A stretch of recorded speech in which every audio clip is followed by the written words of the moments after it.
이 시간 마음과 뜻과 정성을 다하여 영과 진리로 우리 하나님께 예배드리겠습니다. 예수께서 서서 외쳐 이르시되 누구든지 목마르거든 내게로 와서 마시라. 나를 믿는 자는 성경의 이름과 같이 그 배에서 생수의 강이 흘러나오리라 하시니, 이는 그를 믿는 자들이 받을 성령을 가리켜 말씀하신 것이라. 구원받은 백성들이 드리는 예배를 기쁘게 받으시는 아버지 하나님, 존귀와 영광과 찬송을 올려드립니다. 세상에서 흩어져 살던 저희를 주님의 품으로 불러주시고 평안과 안식과 기쁨을 누리게 하시오니 감사드립니다. 분주하고 고단했던 세상의 일들을 뒤로하고 이 시간 저희가 온전한 마음으로 삼위일체 하나님께 집중하며 예배드리길 원합니다. 우리의 영안을 열어주셔서 예배 가운데 임재하시는 주님의 영광을 보게 하시고, 우리의 귀를 열어주셔서 하나님의 음성을 듣고 아멘으로 화답하며 삶 속에서 순종하게 하여 주시옵소서. 존귀하신 예수님의 이름으로 기원하옵나이다. 아멘.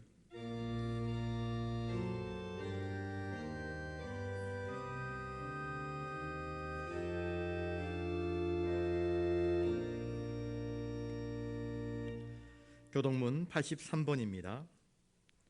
주 안에서 항상 기뻐하라. 내가 말하노니 기뻐하라.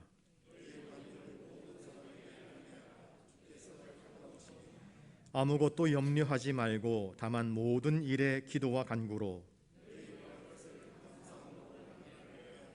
그리하면 모든 지각에 뛰어난 하나님의 평강이 끝으로 형제들아, 무엇에든지 참되며 무엇에든지 경건하며 무엇에든지 오르며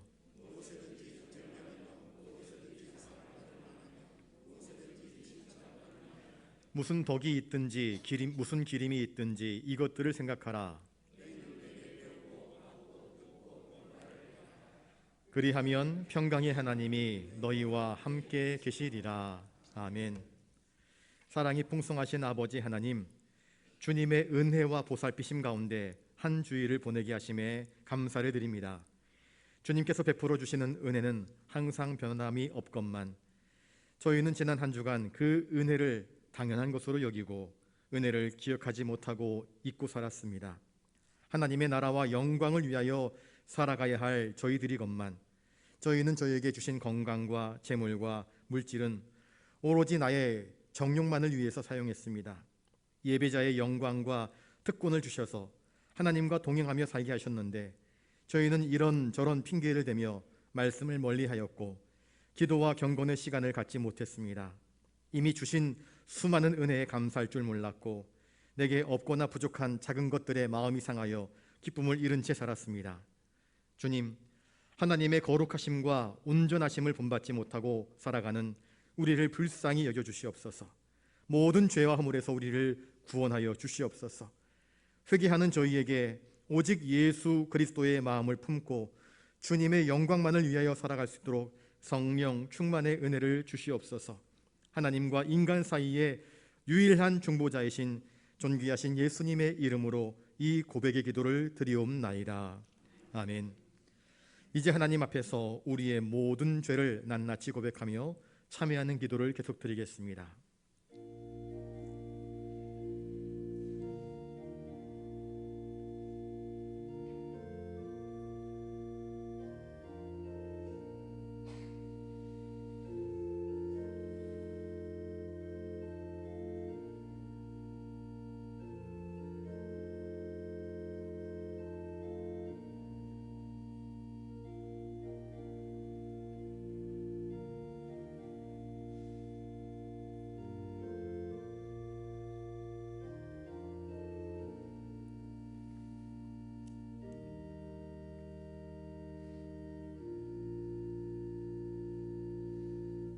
여기 우리의 죄를 용서하시는 하나님의 말씀이 있습니다. 여호와께서 이르시되 배역한 이스라엘아 돌아오라. 나의 노한 얼굴을 너희에게로 향하지 아니하리라. 나는 긍휼이 있는 자라. 너를 한없이 품지 아니하느니라. 여호와의 말씀이니라. 아멘. 이제 사도신경으로 우리의 신앙을 고백하오니 나는 전능하신 아버지 하나님 천지의 창조주를 믿습니다. 나는 그의 유일하신 아들 우리 주 예수 그리스도를 믿습니다.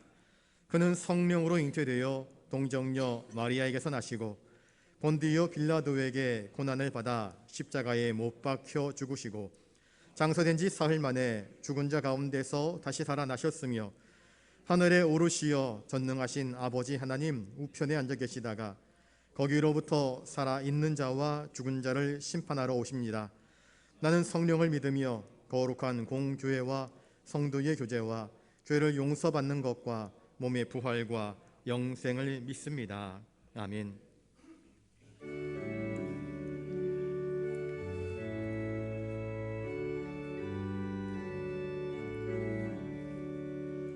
복의 근원 강림하사 찬송하게 하소서.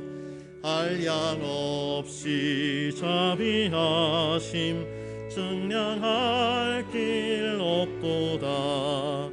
천사들의 찬송가를 내게 가르치소서. 구속하신 그 사랑을 항상 찬송합니다. 주의 크신 도움받아 이때까지 왔으니 이와 같이 천국에도 이르기를 바라네. 하나님의 품을 떠나 죄에 빠진 우리를 예수 구원하시려고 보혈 흘려 주셨네. 주의 귀한 은혜 받고 일생 비친 자 되네. 주의 은혜 사슬 되사 나를 주께 매소서. 우리 마음은 연약하여 범죄하기 쉬우니 하나님이 받으시고 천국인을 치소서.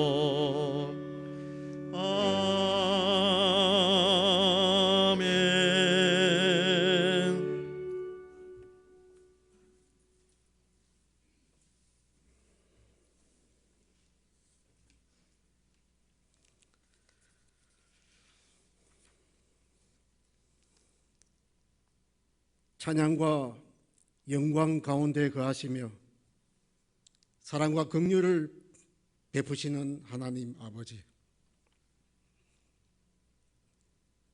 하나님의 크신 은혜와 사랑에 감사를 드립니다. 지난 한 주간도 주님께서 저희들을 눈동자같이 보호하시다가 암탈기 병아리를 모음같이 예배의 자리로 인도하여 주심을 감사드립니다. 세상 속에서 주님의 자녀로 구별된 삶을 살아가지 못했던 저희들, 감히 예배의 자리에 나올 수 없는 모습이지만 예수 그리스도의 보혈의 은혜로 나왔사오니 우리의 잘못을 용서하여 주시옵소서. 예배에 함께하는 저희들이 신령과 진정으로 온 마음을 다하여 예배하게 하시고 예수님의 십자가의 은혜를 마음으로 믿어 입으로 고백하는 귀한 예배의 시간이 되게 하여 주시옵소서. 오늘은 5월 가정의 달로 지키며 우리 주님께서 성천하신 성천주일과 이웃사랑주일로 섬기오니 예배를 통하여 기도와 찬양과 말씀으로 하나님을 만나는 귀한 시간이 되게 하여 주시옵소서. 교회의 공동체에 속한 모든 가정들이 하나님께서 베푸시는 축복을 서로 나누며 화목하는 사랑의 공동체임을 알아가게 하여 주시옵소서. 원하옵기는 주께서 함께 하시는 우리의 가정들이 천국의 모습들이 되게 하시고 각 가정에 연로하신 부모님의 건강을 보살피며 잘 복양하게 하여 주시옵소서. 저에게 맡겨주신 자녀들은 주님의 말씀으로 잘 양육하여 나라와 사회와 세계로 나아가 맡겨주신 달란트대로 주어진 사명 잘 감당할 수 있도록 성령님께서 늘 함께하여 주시옵소서. 특별히 주님의 말씀으로 잘 양육받아 주님의 몸된 교회의 지체들로서 진실된 그리스도인으로 귀하게 쓰임받을 수 있도록 우리의 각 가정의 자녀들을 위하여 기도합니다. 우리 주님 함께하여 주시옵소서. 이웃 사랑 주일입니다. 주님께서 비유로 말씀하신 선한 사마리아인의 행함을 깨달아 알게 하시고 선한 사마리아인이 선행을 베품같이 저희들도 우리의 이웃들을 돌아보게 하시고 우리 교회가 세상 속에서 지치고 상처받은 영혼들을 위하여 돌봄과 위로를 나누는 사랑의 공동체가 되게 하여 주시옵소서. 오는 주일 새로운 직분으로 임직받는 임직자들에게 성령님께서 함께 하셔서 하나님께 영광 돌리며 새로 주어지는 직분대로 예배와 헌신, 봉사와 교육을 통하여 교회를 위하여 기도하며 교회를 세워나가게 하시고 세상의 빛과 소금으로 그리스도의 사명을 잘 감당하는 직분자들이 다 되게 하여 주시옵소서. 코로나 백마로 그동안 흩어져 예배를 드렸던 성도들이 주님 전으로 다시 모이게 하시고 교회 학교와 각 자치단체의 모임이 회복되어 감사하는 마음으로 서로 섬기는 모임들이 되게 하여 주시옵소서. 새로 선출된 대통령을 붙들어 주시고 국무위원들이 하나님 앞에 진실되게 하시고 전쟁과 기근과 각 나라의 수출 규제로 인하여 예측할 수 없는 어려운 현실 속에서 하나님께 지혜를 구하며 어려운 난국을 잘 헤쳐나갈 수 있도록 우리 주님 인도하여 주시옵소서.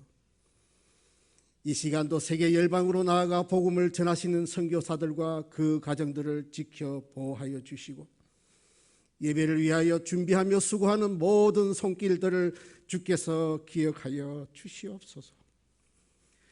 연로하신 성도들과 치료 중인 성도들, 요양 중인 성도들의 건강과 기도를 들어 주시옵고 영상으로 함께하는 가정과 각 가정마다 간구하는 기도에도 응답하여 주시옵소서. 말씀을 전하시는 목사님에게 성령님께서 함께하여 주시고 선포되는 말씀으로 저희의 심령들이 변화되어 승리하는 삶을 살아가도록 인도하여 주시옵소서. 저희가 드리는 찬양과 예배가 성령님의 인도하심으로 하나님께서 기뻐 받으시는 복된 예배가 되기를 원합니다. 우리의 참 소망이 되시며 세상 끝날까지 우리와 늘 함께 하시는 구주 예수 그리스도의 이름으로 간절히 기도하옵나이다. 아멘.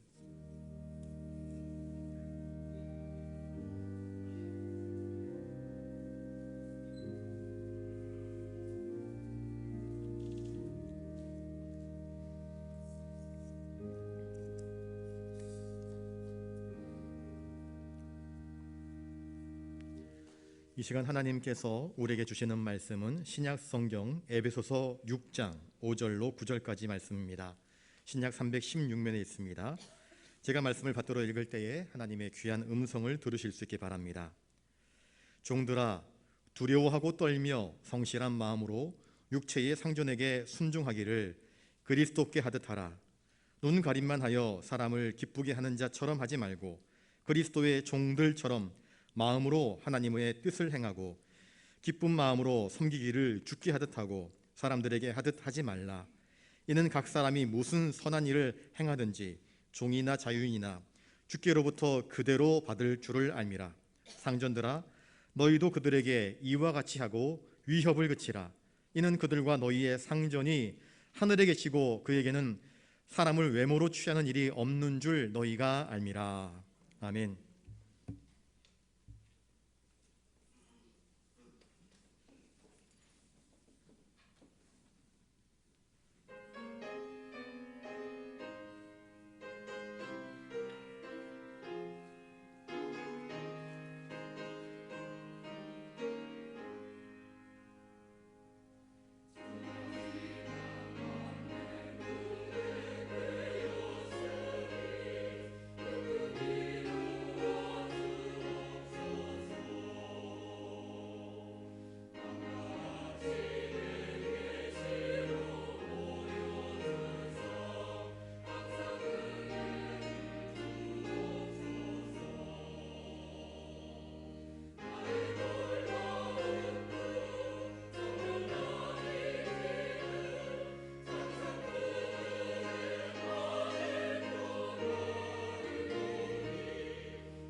귀한 찬양 감사드립니다. 우리 옆 사람들과 인사를 나누겠습니다. 그리스도의 종들처럼 죽게 하듯 합시다.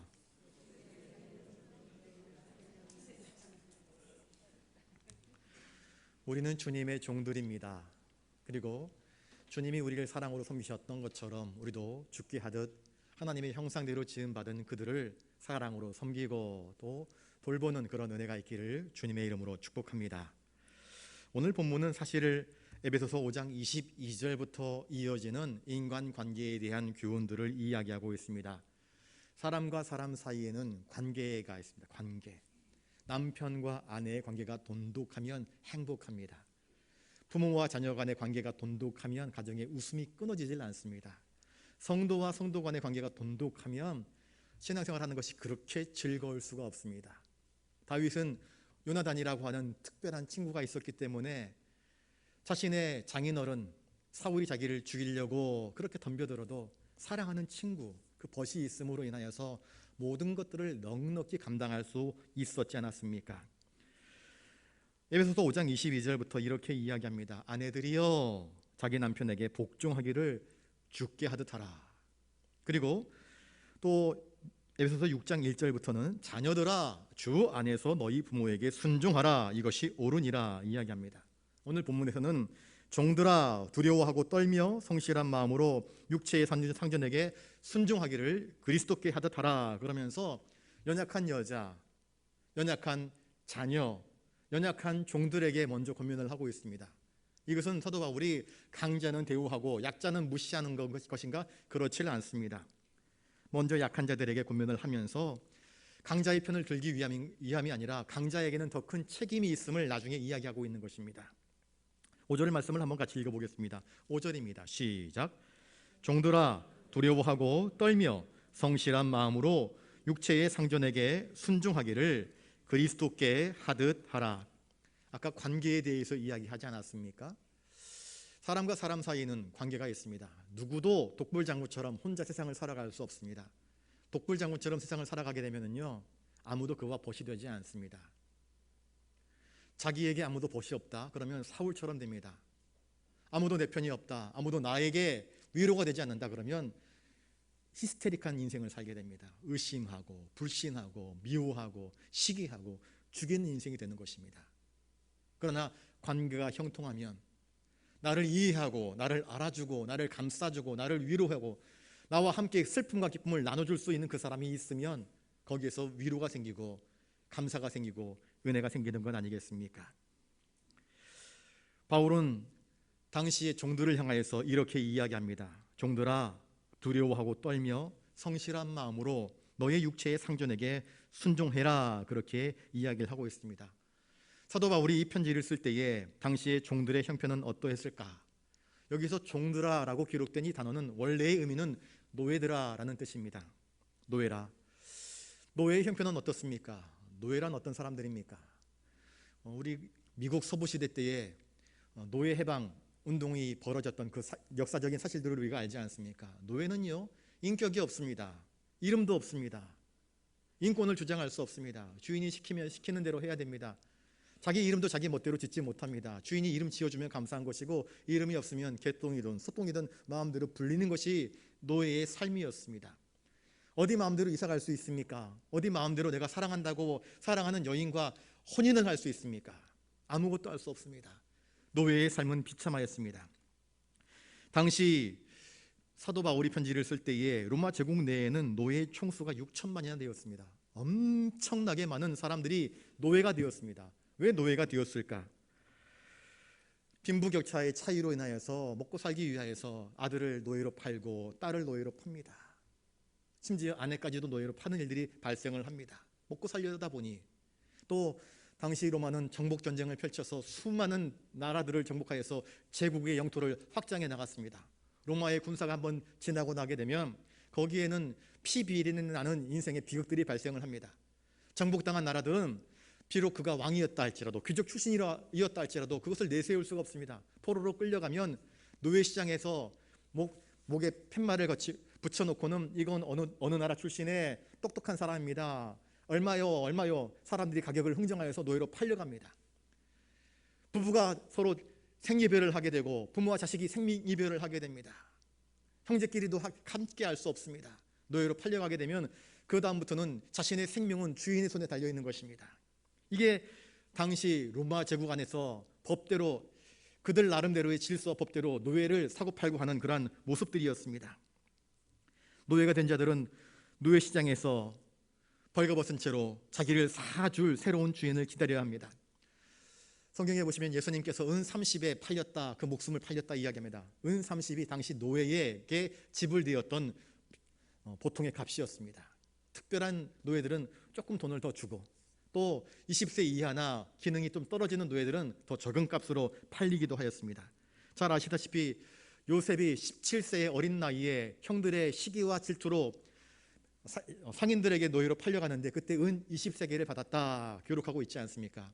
만 20세가 되지 못하는 어린 미성년, 그래서 골격이 다듬어지지 않고 근육이 없으니까 이 어린 노예를 제대로 훈련시키고 먹이기 위해서는 밥값이 들지 않습니까? 그래서 은 20세겔 적은 값에 노예로 팔려간 것이 바로 요셉의 비참한 삶이었습니다. 여기서 종들아라고 표현을 되어 있는데 이 종들은 당시 로마 제국 안에 수많은 노예들이 있었고 종들이 있었는데 기독교 복음이 전파되기 시작합니다. 복음이 전파될 때 예수님이 그러셨던 것처럼 가난하고 병든 사람들, 인생에서 소외된 사람들, 인생의 내일의 기대와 꿈이 없는 사람들에게 복음이 스며들기 시작합니다. 그리스도의 사랑이 그들에게 자연스럽게 받아들여지는 것입니다. 그래서 예수 안에서 소망을 얻고 예수 안에서 저 천국을 바라보면서 믿음을 받아들인 수많은 노예들이 있었습니다. 그 종들에게, 그 노예들에게 바울이 편지를 쓰는 것입니다. 종들아, 두려워하고 떨며 성실한 마음으로 육체의 상전에게 순종하라. 육체의 상전에 대해서 이러한 태도를 가질 것을 요청하고 있습니다. 육체의 상전은 자기를 돈 주고 샀기 때문에 마음대로 부리고 또 죽이거나 할 수 있었습니다. 그러나 그들의 영혼은 지배하지 못하는 자들입니다. 그런데 이런 자신의 육체를 돈 주고 산 주인들에게 너희들 두렵고 떨림으로 순종해라, 그렇게 말씀합니다. 두렵고 떨림이란 이 말은 다른 말로 경외라는 뜻입니다. 우리가 하나님을 대할 때 어떤 마음으로 대합니까? 두렵고 떨림으로 대합니다. 경외심을 가지고 하나님을 대합니다. 두렵고 떨림으로 나의 생명을 주관할 수 있는 주인을 향하여서 성실함을 나타내라 말씀합니다. 삼가 조심하며 부지런한 마음으로 내게 주어진 작은 일들에 대하여서 충성할 줄 아는 자가 되어라 말씀하고 있습니다. 저를 따라서 한번 해볼까요? 작은 일에 충성하는 자가 됩시다. 여러분들에게 주어진 작은 일에 충성할 줄 아는 자가 되실 수 있기를 바랍니다. 성경에 보시면 달란트 비유 이야기가 나옵니다. 5달란트, 2달란트, 1달란트 받은 자의 비유에 대한 이야기입니다. 어떤 사람에게는 5달란트를 주었습니다. 그 사람은 어찌 보면 상전인지 모르겠습니다. 어떤 사람에게는 2달란트, 1달란트가 있었습니다. 하나님은 우리가 너 주인이냐 아니면 남의 회사에서 말단 사원으로 근무하는 종이냐 이걸 따지지 않습니다. 내 환경이 어떠하냐, 내 신분이 어떠하냐, 내가 가진 것이 무엇이냐 이런 걸 보지 않습니다. 하나님이 우리에게서 보시고자 하시는 것은 무엇인가?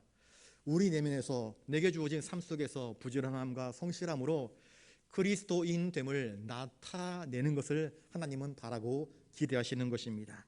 그러니 내가 비록 남의 밑에서 내 이름도 가지지 못한 채 종노릇하고 노예로서 살아가지만 억울하다, 원망하다, 불평하다 인생을 그렇게 허비해버리지 말고 술 마시면서 세상을 탓하면서 인생을 허비하지 말고 요셉이 그랬던 것처럼 17세의 어린 나이에 노예로 팔려간 요셉이 어떻게 했습니까?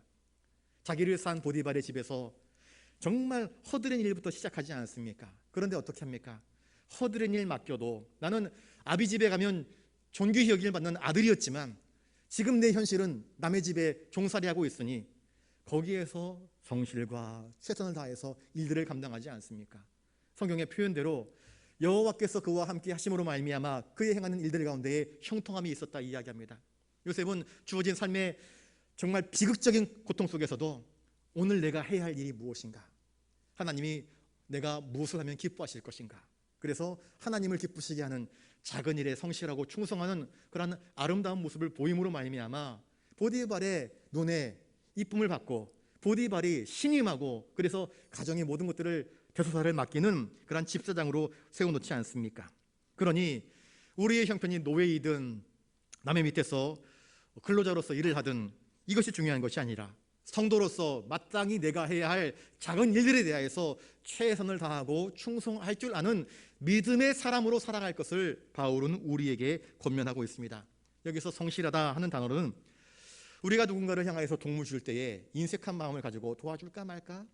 1,000원짜리 한 장 들면서 손을 바들바들 떠는 그런 모습 취하지 말아라. 도와줄 때 기꺼이 넉넉한 마음으로 도와줘라. 이게 성실한 뜻입니다. 성실한. 주님이 우리를 향하여서 인색한 마음을 품었다고 한다면 우리의 구원이란 있을 수 없는 것이었을 것입니다. 주님은 우리에게 대하여서 인색하지 않습니다. 자신의 생명값까지도 아까워하지 않고 다 내어주지 않습니까? 그러니 마찬가지로 너희들도 성실함으로 아낌없이 주어진 일들 속에서 최선을 다해서 그 사명들을 감당해라. 그리스도인 종된 사람들에게 그렇게 권면하고 있습니다. 6절을 같이 한번 읽겠습니다. 6절 시작. 눈 가림만 하여 사람을 기쁘게 하는 자처럼 하지 말고 그리스도의 종들처럼 마음으로 하나님의 뜻을 행하고. 눈 가림만 한다. 그래서 사람을 기쁘게 하는 것이란 무엇일까요? 당시의 대다수의 노예들, 그들은 주인이 보면 열심히 일하는 것처럼 합니다. 왜? 열심히 일하는 것처럼 보이지 않으면 주인이 너 일로 와라, 채찍질하고 회초리질 할 수 있기 때문입니다. 그래서 주인이 시선이 머물면 열심히 땀을 삐질삐질 흘리면서 일을 하는 것처럼 합니다. 그런데 잠시라도 주인의 시선이 나를 보지 않고 있다고 한다면, 또한 주인이 파견한 사람이 나를 감시하고 있지 않다고 한다면, 나 됐어 아무도 안 봐, 아무도 몰라 그러면서 탱자 일을 노는 것입니다. 그렇게 살지 말라는 것입니다. 주인이 보면 열심히 일하는 것처럼 하고, 주인이 보지 않으면 아무것도 하지 않아도 괜찮다, 요령만 피우는 사람들, 그것이 바로 노예근성입니다. 노예근성으로 살지 말라. 맡은 바 자기에게 주어진 일들에 대해서 최선을 다해라. 요새 많은 소상공인들, 아르바이트 학생들을 사용합니다. 일용직들을 사용하여서 일을 합니다. 그런데 내 가게에 들어와서, 내 점포에 들어와서 일하는 사람들 평가를 합니다. 저 사람은 참 귀하다, 일을 참 열심히 한다, 내가 볼 때든 보지 않을 때든 성실하게, 내가 말하지 않았는데도 물건들을 싹 다 정리하고 청소하고 참 보람직하게 일을 한다. 저런 사람은 평생 함께 나와 일하고 싶다 하는 사람이 있는가 하면, 어떤 사람은 주인이 볼 때는 네 열심히 일하겠습니다 하면서 일하는 것처럼 보이지만, 막상 뒤돌아보면 장부 정리도 안 돼 있고, 창고 정리도 안 돼 있고, 청소도 제대로 안 돼 있고, 엉망진창입니다.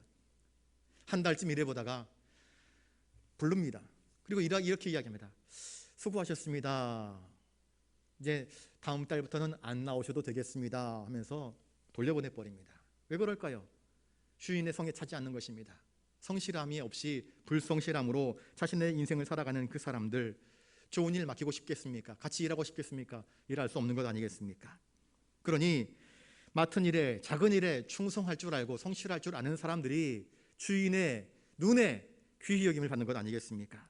사람의 눈에도 이러할진데, 하나님께서 우리의 인생을 살펴보시는데 우리에게 주어진 인생 속에서 작은 일 하나하나에 충성하지 못하고 한 달란트 받은 사람처럼, 왜 나는 한 달란트밖에 안 줘요, 나는 더 큰일 할 수 있는데, 그러면서 그 한 달란트마저도 땅에 파서 묻어버린다고 한다면, 그것은 바람직한 그리스도인의 일꾼의 태도가 아닌 것입니다. 적당히 대충 하면 되지 뭐, 사람의 눈치나 살피면서 일을 할지 말지를 결정하는 것은 그리스도인다운 삶의 태도가 아닌 것입니다. 대충 시간이나 때우고 일당이나 받아가면 되지, 이것은 그리스도인다운 자세가 아닙니다. 요셉은 어떻게 했습니까? 보디발의 집에서 성실하였습니다. 누가 보든 보지 않든 성실하니까 그런 사람들은요, 낭중지출하고 주머니 속의 송곳처럼 눈에 띄일 수밖에 없는 것입니다.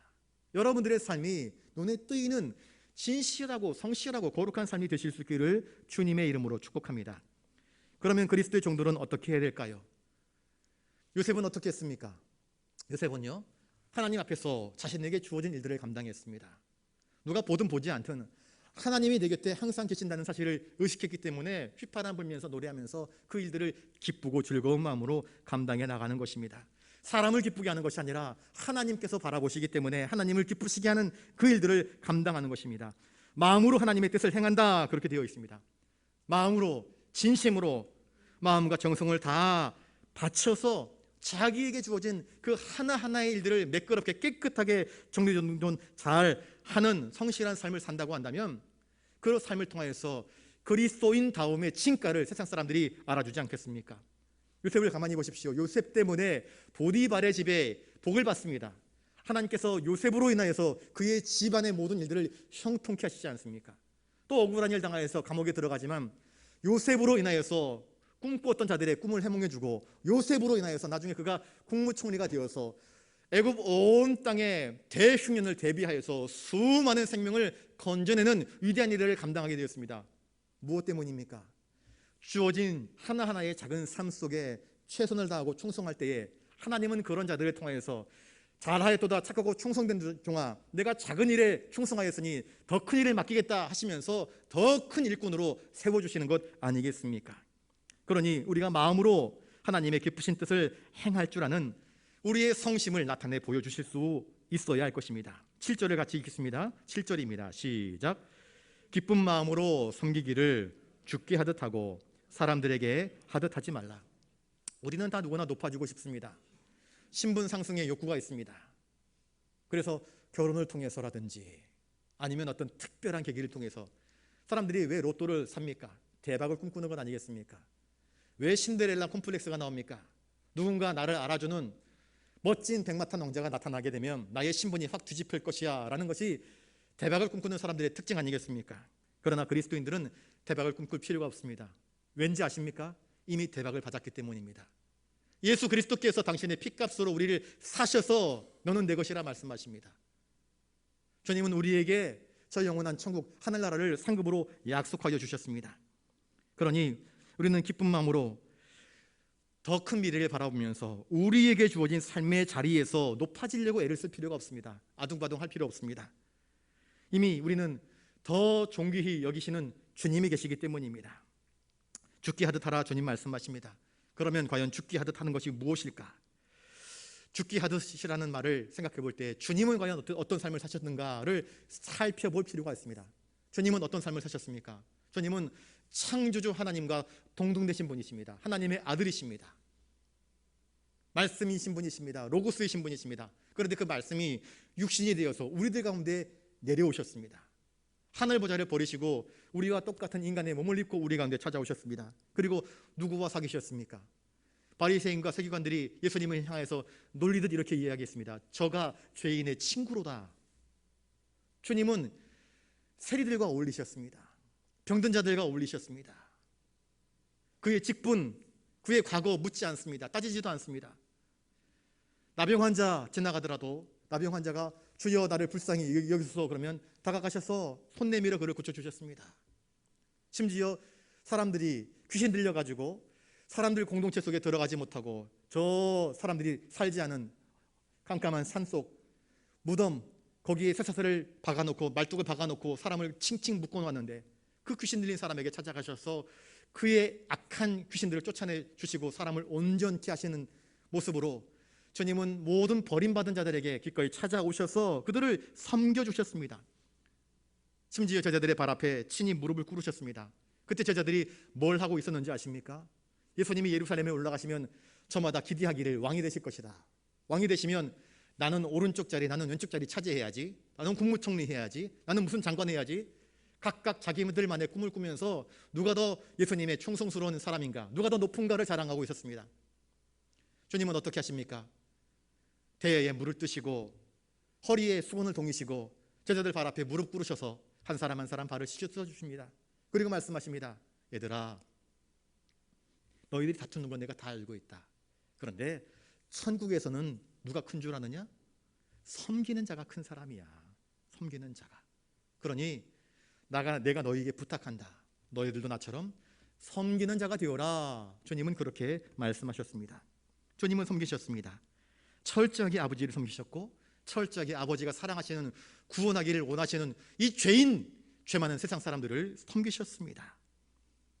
주님은 그 피값으로 우리를 사셨습니다. 주님의 삶은 섬김으로 사랑으로 긍휼로 가득 찼습니다. 그러니 그 예수 그리스도를 믿는 우리들은 주께서 우리를 섬기셨던 것처럼 우리도 죽기 하듯 그렇게 주님의 형상을 닮은 내 옆에 있는 형제와 자매들을 섬길 수 있어야 한다. 주님 말씀하십니다. 일을 할 때 교회에서 맡겨진 일들을 감당할 때에 이렇게 단 마음으로 기쁜 마음으로 주님의 은혜를 아는 마음으로 섬기면 문제가 없습니다. 그런데 주님의 은혜를 알지 못하고 사람들이 나를 알아주지 않는다고 사람들이 나를 무시한다고 나 일 못하겠다 관둬버리면 그건 일이 되는 것이 아니라 되는 일마저도 망가뜨려버리고 또 관계를 깨뜨려버리는 일이 되어버리고 마는 것입니다. 하나님은 비단 종의 위치에 있는 사람들뿐만 아니라 상전의 자리에 있는 사람들까지도 남을 섬기는 삶을 살라 우리에게 말씀하십니다. 예수님이 충분히 섬김을 받으셔야 함에도 불구하고 인자가 온 것은 섬김을 받으려 함이 아니라 도리어 섬기려 하고 자기 목숨을 많은 사람의 대속물로 주려고 왔다 하시고 실제로 자기 목숨을 우리의 죄를 대신하여서 십자가에 내어 놓으신 것처럼 우리가 섬기는 삶을 살아가야 하는 것입니다. 하나님 앞에서 부끄럽지 아니한 진실한 삶이란 무엇인가? 성심을 다하여서 내 곁에 있는 한 사람 한 사람을 섬길 줄 아는 삶을 사는 것입니다. 주님은 네가 사장이냐, 네가 박사냐, 네가 얼마나 높으냐 이것 따지지 않습니다. 우리의 지위, 우리의 남녀 성, 우리의 국민, 내 어느 민족이냐, 누구 출신이냐, 어느 지역이냐, 이거 따지지 않습니다. 주님이 보시는 것은 이것입니다. 너의 내면 속에 얼마만큼 그리스도를 닮음이 있느냐, 얼마만큼 하나님의 거룩한 성품을 닮음이 있느냐, 내 내면에 얼마만큼 하나님의 거룩하심과 온전하심이 가득가득 채워져 있느냐, 이것을 바라보기를 원하십니다. 주님은 차별하지 않았습니다. 남녀를 차별하지 않았고 어른과 아이를 차별하지 않았습니다. 섬기시고 또 섬기시고 섬겨주셨습니다. 하나님은 우리를 보고 계십니다. 요셉은 그것을 알았습니다. 하나님이 감찰하시는구나. 요셉은 또 이것을 알았습니다. 비록 억울하게 형들에게 매를 맞고 노예로 팔려갔지만 하나님이 나에게 주신 꿈을 반드시 이루어 주실 것이다. 하나님이 갚아주실 것이다. 하나님이 보응하실 것이다. 또 하나님의 꿈을 하나님께서 반드시 이루어 주실 것이다 라고 하는 확실한 믿음이 있었습니다. 그러니 삶의 많은 굴곡진 어려움 가운데서도 꿀리지 아니하고 위축되지 아니하고 담대하게 그 모든 일들을 감당해 나갈 수 있었던 것입니다. 그래서 작은 일들 가운데 주어진 삶의 자리에서 최선을 다하며 정직하게 성실하게 인생을 살아갈 수 있었던 것 아니겠습니까? 8절을 같이 한번 읽겠습니다. 8절 시작. 이는 각 사람이 무슨 선한 일을 행하든지 종이나 자유인이나 주께로부터 그대로 받을 줄 알미라. 각 사람의 행위에 대하여서 주께로부터 그대로 받을 줄 알라 말씀합니다. 하나님이 우리의 선한 행위대로, 우리가 심은 행위대로 갚아주실 것이다 약속하고 계십니다. 우리가 콩을 심으면 콩을 받게 될 것이고 팥을 심으면 팥을 받게 될 것입니다. 내가 종이냐 내가 자유인이냐, 이것보다 더 중요한 것은 내가 오늘 종으로서 무엇을 심고 있느냐, 내가 오늘 자유인으로서 무엇을 심고 있느냐, 내가 육체의 상전으로서 무엇을 심고 있느냐, 그것에 대한 보응이 하나님으로부터 우리에게 주어진다 말씀하고 있습니다. 인간의 가치는 그가 어디 출신이냐, 그가 얼마만큼 배웠느냐, 그가 어떤 환경에서 자랐느냐, 여기에 있지 않습니다. 그가 얼마만큼 그리스도인으로서 하나님의 거룩하신 뜻을 이 땅 가운데서 실천하며 살아가고 있느냐, 삶의 성실한 태도에 달려 있는 것이라고 말씀하고 계시는 것입니다.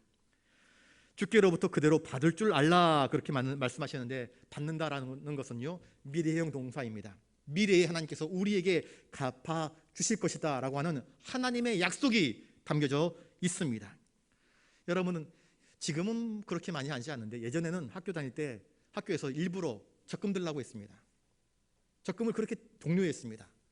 그래서 학생들이 통장을 다 만들어 가지고 도장 파 가지고 적금을 들었습니다. 그래서 1년 혹은 2년 만기가 되면 큰 목돈이 들어오지 않습니까? 거기에 이자가 따박따박 붙어 가지고 우리가 오늘 열심히 심는 것 하나님께서 받게 될 것이라, 적금 때가 되면 이자가 붙어 가지고 목돈이 떨어지는 것처럼 하나님께서는 우리에게 우리가 심은 행위에 플러스 알파, 이자 플러스 알파 더 큰 하나님의 은혜와 상급으로 우리에게 갚아주신다라고 성경은 약속하고 있습니다. 그러니 우리가 노예냐 자유인이나 이것이 중요한 것이 아니라 우리에게 주어진 삶의 자리에서 성실함과 책임감 있게 감당하느냐 못하느냐에 따라서 마지막 날 하나님의 심판대 앞에서 5달란트 받은 사람처럼 잘하였도다 착하고 충성된 종이라 칭찬받을 수도 있고, 1달란트 받은 사람처럼 어리석고 무지한 종아라고 하면서 하나님의 책망을 받을 수도 있다는 사실을 우리가 기억해야 할 것입니다. 우리 9절을 같이 읽습니다. 9절 시작. 상전들아 너희도 그들에게 이와 같이 하고 위협을 그치라. 이는 그들과 너희의 상전이 하늘에 계시고 그에게는 사람을 외모로 취하는 일이 없는 줄 너희가 알미라. 예수님의 별명이 있습니다. 만왕의 왕 만주의 주. 시편에 그렇게 나오지 않습니까? 할렐루야 찬양에서도 만왕의 왕 만주의 주 그렇게 이야기합니다. 노래합니다. 만왕의 왕이란 무엇입니까? 모든 왕들 위의 왕, 진짜 왕이란 뜻입니다. 만주의 주, 세상에 많은 주인들이 있습니다. 오너들이 있습니다. 가게의 주인, 땅 주인, 건물주, 많은 주인들이 있죠. 그런데 진짜 주인은 누구이신가? 하늘과 땅에 속한 모든 것들의 진짜 주인은 오직 주님이십니다. 그러니 주님만이 주인이십니다. 세상에서는 사람들이 계급을 나누고 돈의 유무를 따져서 부자 가난한 자를 나누고 여러 가지 많은 것들을 나눕니다. 지위를 나눕니다. 그런데 진짜 주인은 누구이신가? 바로 우리 주님이십니다. 상전이란 오늘날 누구를 가리키는 것일까? 권세 있는 자들, 가진 자들, 이들을 상전이라 이야기를 하고 있습니다. 그런데 성도들에게 주시는 주님의 말씀은 참으로 우리에게 무슨 뜻일까요? 하나님은 내가 상전이냐, 내가 노예냐, 내가 종이냐, 내가 근로자냐, 남 밑에서 말단직으로 근무를 하는 사람이냐, 이것보다 더 중요하게 보시는 것, 거듭 말씀드리지만 내 삶의 자리에서 얼마만큼 하나님을 기억하면서 신앙인답게 오늘을 살되 거룩하고 아름다운 씨앗들을 뿌리면서 정직하게 최선을 다하는 삶을 살아가고 있느냐, 하나님은 이것을 보시는 것입니다. 이 땅에서는 비록 상전과 종, 주인과 근로자가 구별될 수 있을지 모르겠지만 아까도 말씀드렸다시피 하나님만이 만왕의 왕이십니다. 하나님 앞에서는 우리 다 똑같이 그리스도의 피값으로 사신받은 주님의 종들인 것을 잊지 말아야 할 것입니다. 또한 상전들이 깨달아야 할 것이 무엇입니까? 상전들이 깨달아야 할 것은 바로 이것입니다. 함부로 말하지 말라 하는 것입니다. 그들에게 위협을 그치라 말씀합니다. 위협을 그치라. 2014년에 12월쯤에 아주 대한민국을 들썩이게 했던 큰 사건이 있습니다. 그게 뭐냐면요, 대한항공 땅콩 회항 사건 기억나십니까? 당시 대한항공 오너 가족 중에 한 사람이 비행기를 탔습니다. 그런데 비행기를 타게 되면 승무원들이 서비스를 하지 않습니까? 물도 갖다 주고, 손님 뭐 물 드시겠어요? 주스 드시겠어요? 하면서 나눠주지 않습니까? 그런데 승무원이 자신에게 땅콩을 갖다 줬는데, 정확하게는 마카데미아입니다. 땅콩을 갖다 줬는데 그릇에 예쁘게 담아가지고 주는 것이 아니라 봉지째 줬다 이것입니다. 그래서 승무원을 향해서 야단을 친 것입니다. 그리고 승무원이 죄송합니다 그러는데 성이 차지 않았는지 사무장 불러와! 사무장이 득달같이 달려왔습니다. 비행기 멈춰! 비행기가 이제 미국으로 떠나가게 될 타이밍인데 비행기 멈춰섰습니다. 그리고 사무장을 그 비행기에서 쫓아내버리고 말았습니다. 도대체 승무원 교육을 어떻게 했길래 손님들에게 이렇게 대해? 손님은 자기입니다. 오너 가족을 몰라보고 자기를 극진히 대접하고 섬기지 않았다. 그래서 갑질을 한 것입니다. 그래서 그 갑질이라는 단어가 그 당시에 유행어가 되어버리고 말았습니다. 갑질 사건. 자신이 이 대한항공의 오너의 가족이라 그래서 뭐 그때 당시 전무였었는데, 전무라고는 하는 직책을 가지고 승무원을 향해서 이래라 저라고 욕하고, 자기보다 한참 나이 많은 사무장을 불러가지고 직원 교육을 이따위밖에 못하냐 그러면서 인격 모독을 하고, 거기에는 자기만이 아닌 수많은 비행객 손님들이 있는데 그 손님들 생각을 하지도 않고 비행기를 멈춰 세우고 회항시켜가지고 한 사건, 세상에 유례가 없었던 특별한 사건입니다. 비행기 납치 사건도 아니고 특별한 이 사건이 해외 토픽에도 나올 만큼 참 갑질 사건의 대명사로 그렇게 뉴스에 나온 적이 있습니다. 상전들은 갑질하면 안 됩니다. 말 함부로 하면 안 됩니다. 함부로 남의 인격을 깎아내리거나 무시해서는 안 됩니다. 왜 그렇습니까? 하나님께서 사람을 외모로 취하지 않기 때문입니다. 너나 나나 할 것 없이 똑같이 하나님의 형상으로 지음받은 자들인데, 내가 상전이라고 해서 내 밑에 있는 종, 내가 돈 주고 샀다고 해서 그의 목숨을 하찮은 것으로 여기고 그의 인격을 무시하고 함부로 말해도 되는가? 그렇지 않다 이야기합니다. 여기서 말하는 상전은 그리스도인 상전들을 이야기하고 있습니다. 교회 안에 당시에 많은 노예계층의 기독교인들도 있었지만 귀족계층들 가운데서도 예수를 영접하고 기독교인이 된 사람들이 있었던 것입니다. 상전이라고 해서 자기가 돈 주고 샀다고 해서 함부로 종에게, 노예들에게 말을 하거나 그의 인격을 무시하거나 괴롭혀서는 안 된다.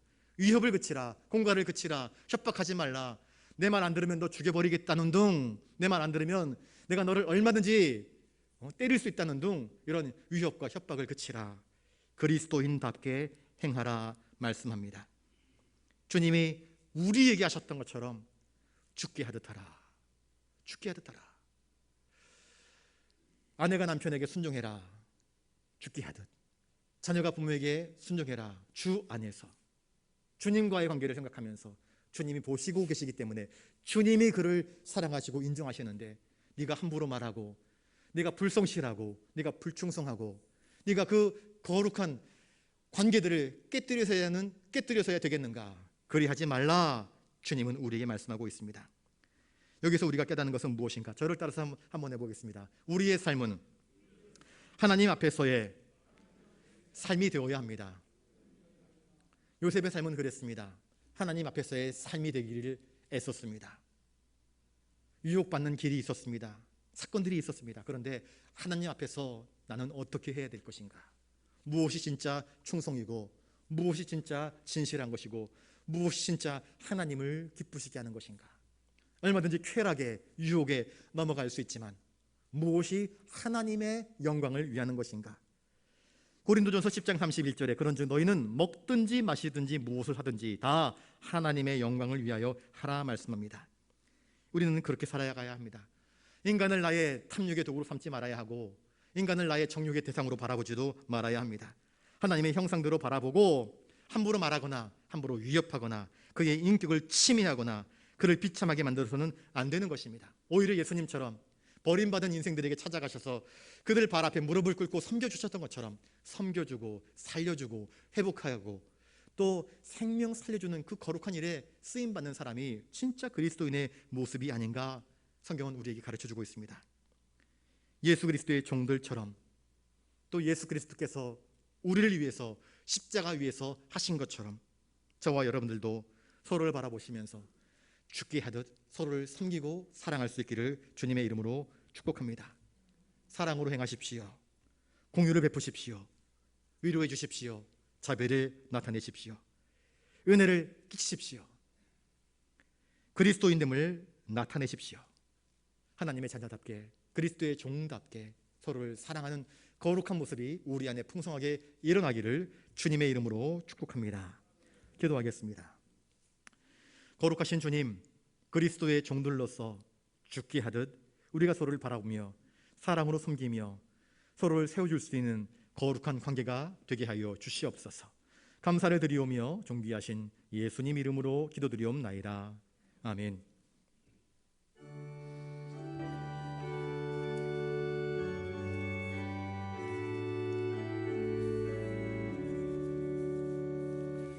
내게 있는 모든 것을 아낌없이 드리네. 사랑하고 의지하며 주만 따라 살리라. 주께 드리네. 주께 드리네. 사랑하는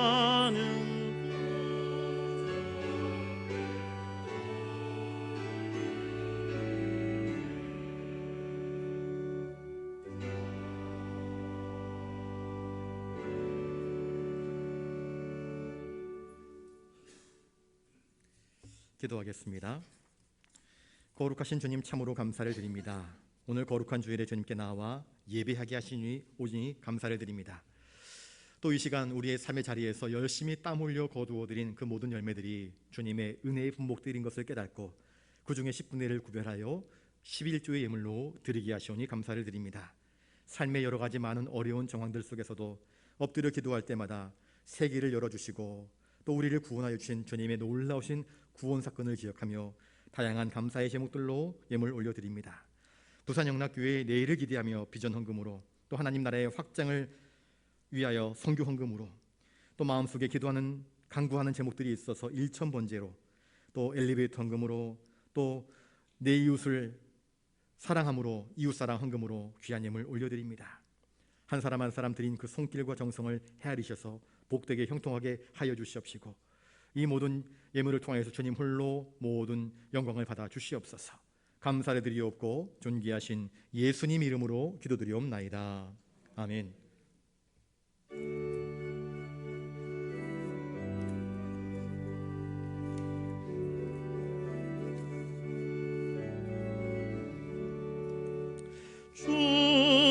주여 나의 생명 나의 정성 드립니다.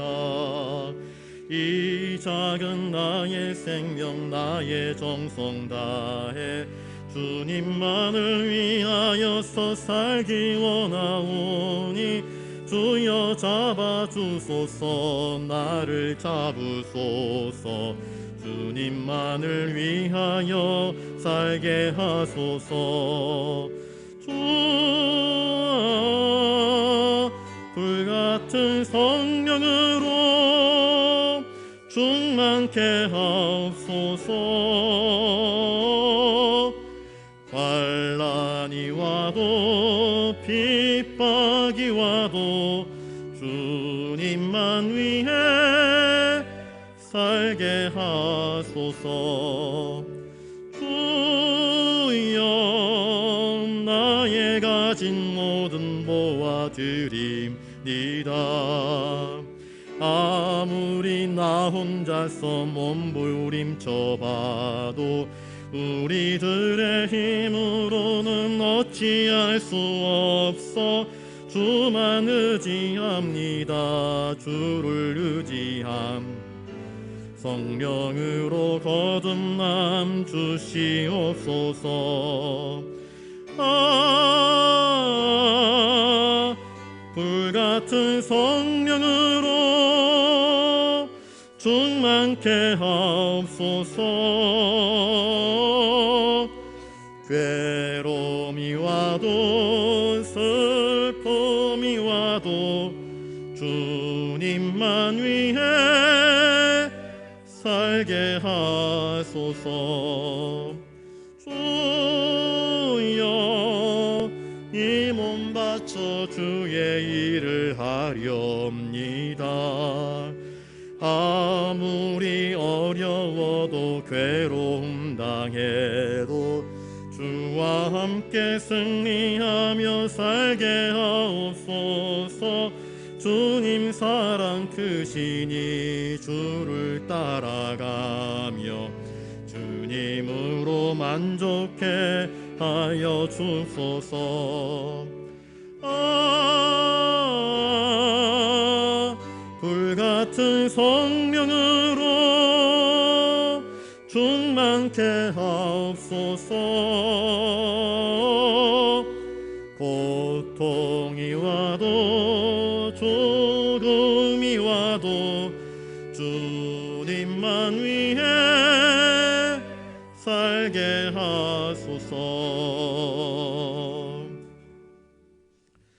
이제는 우리 구주 예수 그리스도의 은혜와 하늘 아버지의 놀라우신 사랑하심과 성령님의 감동 감화 역사 교통하심이 주께서 우리를 위해서 행하셨듯 죽게 하듯 내 형제를 바라보며 주님 뜻대로 사랑으로 섬기며 돌보기를 다짐하는 사랑하는 부산영락교회 모든 믿음의 권속들과 함께 나와 예배하는 성도님들, 흩어진 모든 우리 부산영락의 권속들 머리 위에 이제로부터 영원토록 함께 하옵시기를 간절히 축원하옵나이다. 아멘.